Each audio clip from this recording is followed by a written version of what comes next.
Live TV, सच सबसे आगे। कोशिश करती हूँ कि आप मेरी बात को सुने, समझें और ख़ास पर हमें सैलरी दिलवाई जाए। इस लॉकडाउन पे टाइम पे ना तो नर्सों की नौकरी है ना कुछ है, कैसे घर परिवार चलाएं। आज अकाउंट में बस 30 रुपये बाकी है। नमस्कार, आदाब। आप देख रहे हैं द लाइव टीवी। आपके साथ मैं मोहम्मद अफजल आलम। कहते हैं अच्छे वक्त में हर कोई आपका साथी होता है, लेकिन अच्छा और सच्चा दोस्त वही होता है जो आपके बुरे हालात में, बुरे वक्त में भी आपके साथ खड़ा हो। इस वैश्विक महामारी कोरोना वायरस से पूरी दुनिया परेशान है और हमारा देश भारत भी इससे जंग लड़ रहा है और हर कोई एक दूसरे को मदद के लिए हाथ आगे बढ़ा रहा है। हमारे देश के प्रधानमंत्री नरेंद्र मोदी भी ये कह चुके हैं कि कोई भी व्यक्ति, कोई भी कंपनी किसी भी अपने वर्कर को, एम्प्लॉय को, अपने साथी को नौकरी से ना निकाले। इसके बावजूद गाजियाबाद के केयर पार्टनर्स हार्ट सेंटर से 3 नर्सों को 6 अप्रैल को नौकरी से बिना किसी कारण के, बिना वजह के निकाल दिया जाता है। जो नर्स 3 सालों से वहाँ पे काम कर रही थी, उनका क्या कसूर था कि इस दुख और इस संकट की घड़ी में और ऐसी विपदा की टाइम में उन्हें नौकरी से निकाल दिया गया। 6 अप्रैल से टर्मिनेट करने के बाद ये तीनों महिलाओं ने डीएम को पत्र लिखा, एसपी को पत्र लिखा और सीएम योगी से और प्रधानमंत्री नरेंद्र मोदी तक से गुहार लगा चुकी अपने वीडियो के माध्यम से। और हर जगह से वो थक हार कर उन्होंने द लाइव टीवी से अपील की।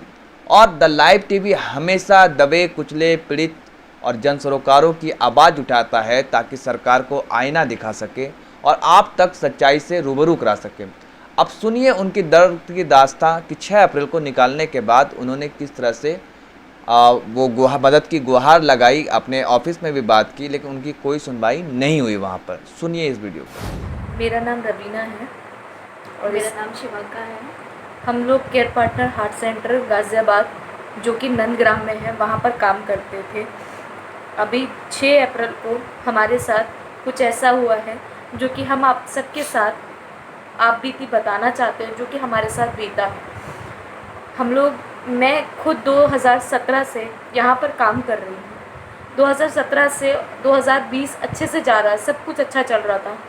अचानक से 2 महीने की सैलरी थी मेरी, फरवरी और मार्च की। मैंने अपील की अप्रैल में कि मेरी सैलरी क्यों नहीं आई है, मुझे मेरी सैलरी चाहिए, क्योंकि मेरे घर चलता है मेरी सैलरी से। आप लोग मेरी सैलरी मेरे अकाउंट में ट्रांसफ़र करिए।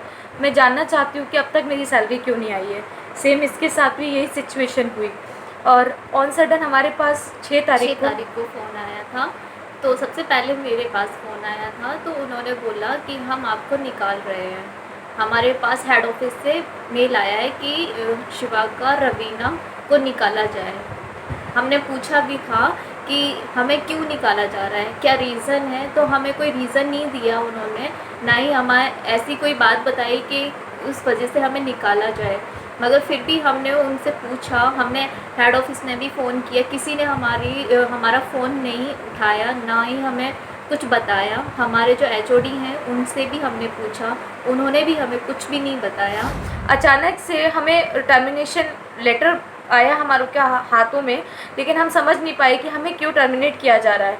इस लॉकडाउन के टाइम पे हम कहाँ जाएं, किसकी मदद मांगे, किसकी सहायता मांगे कि हमारी सैलरी नहीं आई और हमें तीनों जनों को टर्मिनेट क्यों किया गया, उसका रीज़न कंपनी नहीं बता पा रही। और कंपनी में हमने जिसको फ़ोन किया तो वो कहते हैं जो करना है कर लो तुम लोगों को, लेकिन हमें ये समझ में नहीं आया कि हम क्या कर पाएंगे।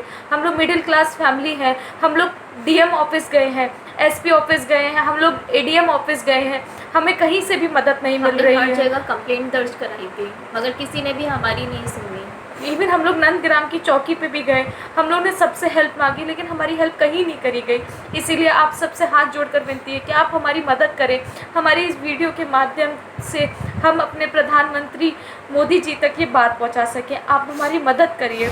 इन्होंने अपने संस्थान से भी कहा कि आखिर मुझे क्यों निकाला जा रहा है, तो आपने देखा, लेकिन उनकी को एक ना सुनी गई।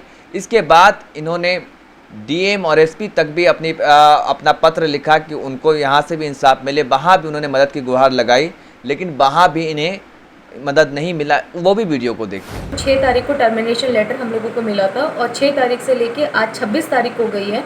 कंटिन्यू हम DM office, ADM city sir के पास जा रहे हैं। हमारी कोई सुनवाई तो नहीं हो पाई है। हमें समझ में नहीं आ रहा कि डेली बेसिस पे जा रहे हैं। रिसीविंग जो है वो 6 तारीख को हम लोग को टर्मिनेट किया गया था और 7 तारीख को उन्हें रिसीविंग दे दी थी। अब तक कोई भी सुनवाई नहीं हुई है। जो हमारे केयर पार्टनर हार्ट सेंटर में जो लोग हैं, जो बड़े बड़े लोग हैं, उन्होंने हमें धमकी भी दी है कि तुम्हें जो करना है कर लो, और हमारे पास पावर इतनी है, पैसा इतना है कि तुम हमारा कुछ भी नहीं बिगाड़ सकते हो। उनका नाम भी बताना चाहते हैं हम। उनका नाम भी हम बताना चाहते हैं। एक का नाम तो कीर्ति है, डॉक्टर कीर्ति, और एक का नाम है कुलविंदर। तो आप सोच सकते हैं कि ये आलम है उस नर्स का जो अभी जान हथेली पे रखकर ऐसे संकट के समय में, जब मंदिर, मस्जिद, गिरजाघर हर कुछ बंद है, सिर्फ और सिर्फ अस्पताल खुले हुए हैं, और ये नर्सें अभी डट कर इस वैश्विक महामारी का, इस वायरस का सामना कर रही हैं, और वो भी अपना जान हथेली पे रखकर।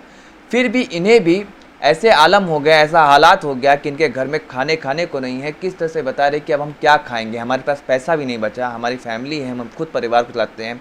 उनकी इन बातों को भी सुनिए। घर में राशन नहीं है, घर में गैस नहीं है, तो कैसे काम करें, क्या करें।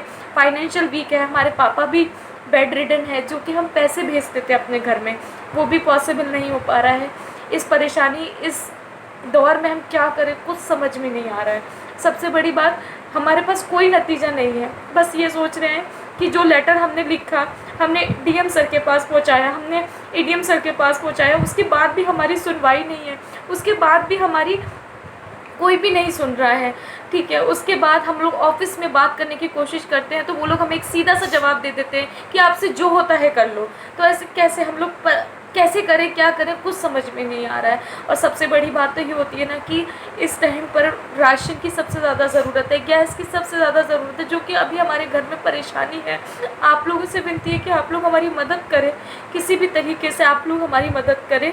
और मेरे पास कोई भी ऑप्शन नहीं है। मेरे पास लास्ट ऑप्शन है कि मैं सुसाइड कर लूँ, क्योंकि मुझे कुछ समझ में नहीं आ रहा है कि हम लोग करें क्या, बिना राशन पानी के, बिना सैलरी के, बिना जॉब के, क्या करें क्या नहीं करें, कुछ समझ में नहीं आ रहा है। सब कुछ हमारे ही ऊपर है, क्योंकि हम ही अपनी फैमिली को देखते हैं, अपनी फैमिली को चलाते हैं, घर पे पैसे भेजते हैं। मेरी मम्मी बीमार रहती है, इनके पापा भी बेड पे हैं, तो हम परेशान हैं कि हम करें तो करें क्या। एक तो लॉकडाउन है, कहीं हम जॉब नहीं देख सकते हैं, हमारी 2 महीने से सैलरी भी नहीं मिली है। हम इतने परेशान हैं कि हमें समझ में नहीं आ रहा कि हम करें तो करें क्या। आज हमारी गैस भी ख़त्म हो गई, हमारे पास राशन भी नहीं है कि हम कुछ कर सकें, हमारे पास कुछ भी नहीं है ऐसा कि हम कुछ कर सकें। प्लीज़ हमारी मदद की जाए। दूसरी चीज़ ये है कि जो भी हम लोग बात करने की कोशिश करते हैं, समझाने की कोशिश करते हैं, कंपनी की पावर इतनी है कि कंपनी सारी बातें दबा देती है। बस आपसे गुजारिश है कि आप इस वीडियो के माध्यम से हमारे प्रधानमंत्री मोदी सर तक ये बात पहुंचा दें, जिससे कि वो हमारी बात को समझे और जो कुछ करना है उनके आदेश के अनुसार हो। क्योंकि हमारे लेटर का, हमारी एप्लीकेशन का, हमारी अपील का कोई भी फ़ायदा, कोई भी फ़र्क नज़र नहीं आ रहा है। प्लीज़ आपसे अपील है कि आप लोग हमारी मदद करें। प्लीज़ हमारी मदद की जाए, हमारी रिक्वेस्ट है, हमारी सबसे रिक्वेस्ट है कि प्लीज़ हमारी मदद करी जाए, ताकि हमें घर की फैमिलियाँ चला सकें। तो देखा आपने कि इन पर अभी क्या गुजर रही है, ये अपने परिवार को कैसे चला रही हैं। और पिछले 6 अप्रैल से इनको नौकरी से निकाल दिया गया है, और ये मदद की गुहार भी लगा रहे, तो कहीं भी सुनवाई नहीं हो रही है इनकी। और साथ में इन्होंने ये बताया कि फरवरी और मार्च का जो मेरा पैसा था वो भी हमें नहीं दिया गया है। तो आप सोच सकते हैं कि इन पर अभी क्या गुजर रही होगी और इसका कैसे परिवार चल रहा होगा।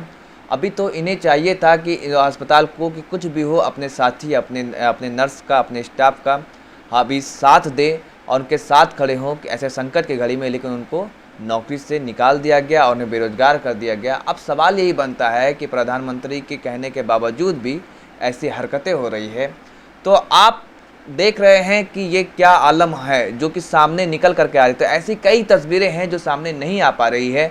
इन्होंने हमसे मदद की गुहार लगाई थी और हम आप तक ये पहुंचा रहे हैं ताकि आप को भी ये सच्चाई से रूबरू करा सके और ये बातें आप ज़्यादा से ज़्यादा शेयर करें। और हम यही उम्मीद करते हैं कि सरकार इनकी मदद करेगी और इन्हें वापस नौकरी दिलाएगी और उस संस्थान को डांट और फटकार भी लगाएगी, क्योंकि ऐसे वक्त में, ऐसे बुरे हालात में क्यों इस तरीके का काम किया जा रहा है।